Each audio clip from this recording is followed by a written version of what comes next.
Hello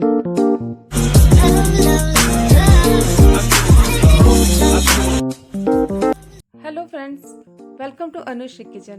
तो चलिए एक और रेसिपी बनाते हैं। तो आज मैं आप लोगों से ब्रूकीज़ की रेसिपी शेयर कर रही हूँ।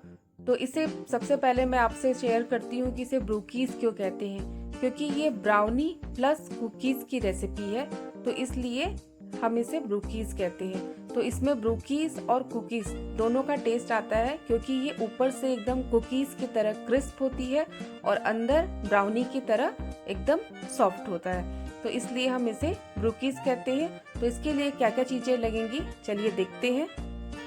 तो इसके लिए मैंने यहाँ पे 1 कप मैदा लिया है और मैंने यहाँ पे पाउडर शुगर लिया है 2/3 कप, और मैंने यहाँ पे कोको पाउडर लिया है 1/2 कप। कुछ चोको चिप्स लिया है मैंने गार्निशिंग के लिए, और मैंने यहाँ पे बेकिंग पाउडर लिया है 1/2 टीस्पून और बेकिंग सोडा लिया है 1/4 टीस्पून, और मैंने वनीला एसेंस लिया है यहाँ पे 1 टीस्पून, और मैंने यहाँ पे बटर लिया है हाफ कप मैंने बटर लिया है, और यहाँ पर दूध भी लगेगा। तो जिस हिसाब से रिक्वायरमेंट होगी उस हिसाब से हम दूध इसे डालेंगे। तो सबसे पहले एक बोल लेंगे और उसमें स्ट्रेनर रखेंगे और सारी जितनी भी ड्राई चीज़ें हैं सबको छान लेंगे। तो यहाँ पर मैंने मैदा डाला है। तो जितना भी चीज़ें मैं ले रही हूँ सारा मेज़रमेंट का मैं डिस्क्रिप्शन बॉक्स में मैं डाल दूँगी, आप देख लीजिएगा। और हाफ रेसिपी आप जितना मैं बता रही हूँ उससे आप हाफ कर लेंगे तो इससे कम बन जाएगा, और इसे ज़्यादा बनाना है तो इसका डबल कर लें। तो देखिए मैंने यहाँ पे मैदा, sugar, baking powder, baking soda, जितनी भी चीज़ें हैं, और कोको पाउडर, सब ड्राई चीज़ों को सबसे पहले छान लेंगे। तो छानना बहुत ज़्यादा ज़रूरी है, क्योंकि इस समय बारिश का मौसम है तो मैदा में भी कीड़े हो जाते हैं, और जो पाउडर शुगर है अगर हम उसे ग्राइंड करके रखते हैं तो उसमें लम्प्स रहते हैं, थोड़ी गांठें रहती हैं, इसलिए इसे छान लेंगे तो हमारा जो कुकीज़ है वो बहुत ही अच्छा बनेगा। तो ये बहुत ही यूनिक रेसिपी है, आप इसे एक बार ज़रूर ट्राई करें। अगर आपको ब्राउनी बहुत अच्छा लगता है खाने में और कुकीज़ भी आपको बहुत अच्छा लगता है, तो इस ब्रूकीज़ में आप दोनों का टेस्ट ले सकते हैं, क्योंकि ये अंदर से एकदम सॉफ्ट होता है और ऊपर से एकदम क्रिस्पी होगा। तो इसे किस तरह से बेक करना है इसी में ही ट्रिक है, मैं ये भी आपको शेयर करूँगी। तो देखिए यहाँ पर कैसे लम्प्स हैं, तो वो लम्प्स अगर जितना निकल सके उतना हम निकालेंगे, नहीं तो उनको हटा देंगे। तो देखिए मैंने सारी ड्राई चीज़ों को छान लिया है। अब मैं इन सारी चीज़ों को अच्छे से मिक्स कर दूंगी, और इसे जैसे हम आटे का डो लगाते हैं रोटी बनाने के लिए, उस कंसिस्टेंसी में हम इसका डो बनाएंगे।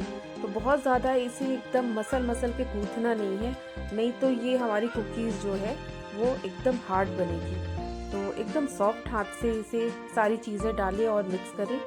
तो देखिए मैंने यहाँ पे जो 1/2 कप बटर लिया था वो बटर डाल दिया है, और वनीला एसेंस। तो वनीला एसेंस और बटर डाल करके मैं अच्छे से इसमें मिला दूंगी, मिक्स कर दूंगी। तो सारी चीज़ें बहुत हल्के हाथ से ही करेंगे, और हाथ से करना ज़रूरी है, क्योंकि अच्छे से बटर वगैरह नहीं मिल पाएगा। तो देखिए मैंने एकदम अच्छे से बटर इसमें मिक्स कर दिया है। तो अब मैं थोड़ा थोड़ा इसमें दूध डाल करके इसे डो बना लूँगी। तो एक साथ दूध बिल्कुल भी ना डालें, थोड़ा थोड़ा ही डालें, नहीं तो हमारा डो जो है बहुत पतला हो सकता है। तो थोड़ा थोड़ा डालेंगे, इससे जितना भी ज़रूरत लगेगा। तो जो बटर लिया है मैंने रूम टेम्परेचर पे लिया है, ये बिल्कुल मेल्टेड बटर नहीं था और ना ही फ्रिज का बटर है।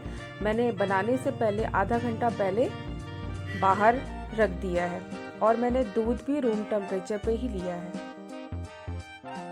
तो देखिए बस हल्के हल्के हाथ से इसे गूंथना है, बहुत ज़्यादा इसे हाथ से एकदम प्रेशर दे करके नहीं गूंथना है, नहीं तो हमारी जो ब्रूकीज़ है एकदम बहुत ज़्यादा हार्ड बनेगी। और इसका जो ट्रिक है वो बेकिंग टाइम कितना हम लेते हैं उसी में ही ट्रिक है। जिस तरह से हम सारी कुकीज़ को बेक करते हैं उस तरह से हमें इसे बेक नहीं करना है।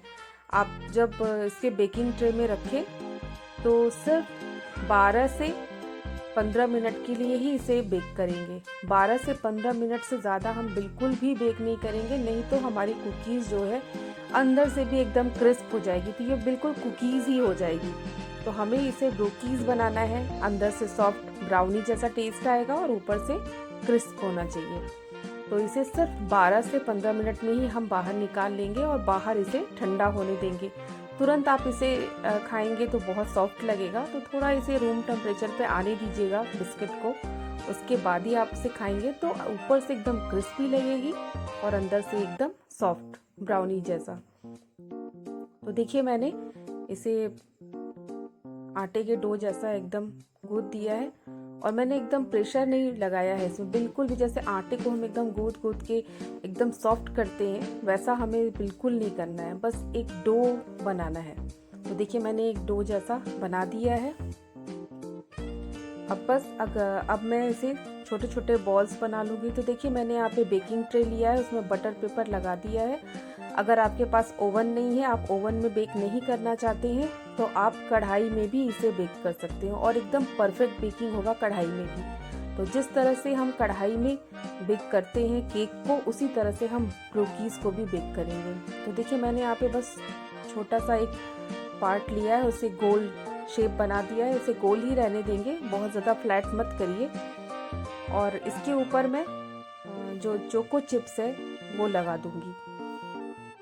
तो देखिए मैंने इस तरह से एक और मैं बता रही हूँ आपको, इस तरह से मैंने गोल शेप, तो थोड़ा मोटा ही इसे रखेंगे क्योंकि ब्रोकीज़ थोड़ी मोटी ही होती है। तो देखिए मैंने इस तरह से ऊपर से जितना आपको पसंद है चोको चिप्स आप लगा दीजिए।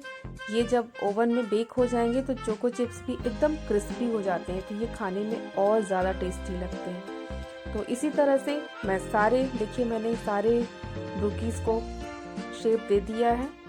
अब मैं सारे ब्रोकीज़ में ऊपर से चोको चिप्स लगा दूँगी। तो मुझे तो कुकीज़ में जितने भी चोको चिप्स ज़्यादा लगे हों उतना ही पसंद है, क्योंकि ये और ज़्यादा क्रिस्प हो जाते हैं ओवन में जाने के बाद और देखने में भी अट्रैक्टिव लगते हैं। तो हमारा जो ब्रोकीज़ है, इसमें आप जो चॉकलेट कंपाउंड होता है उसको भी छोटे छोटे टुकड़ों में कट करके आप इसमें ऊपर लगा सकते हैं।